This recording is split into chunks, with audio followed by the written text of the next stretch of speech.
360 camera, and it could be a really short thing because if the propeller comes off again, then that'll be the end of the flight. But let's be positive. Oh, it's doing that thing again. Stop turning to the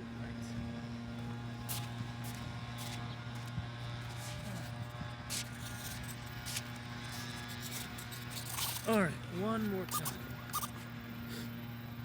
Come on. Now it's still turning to the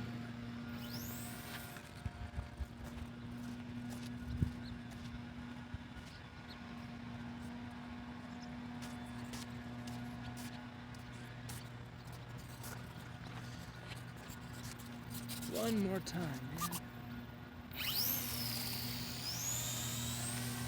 Come on, get up.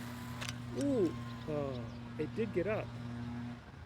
But then it fell back down and hit the propeller. So I guess it's going to be a short flight, as I said.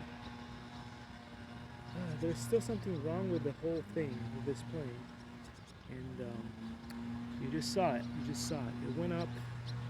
I thought it was going to fly, and then it just dropped out of the sky. So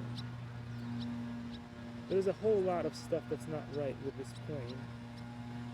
And I just don't know what it possibly could be at this point. If it's just a matter of giving it a smaller, lighter motor, or it's just something is off with this thing. We've tried a whole bunch of different things. There's only a light breeze today, so that shouldn't have been the problem, but hey. It was a good try. It was a good try. Thanks for watching, guys, and I will see you all in the next one. Have a great day.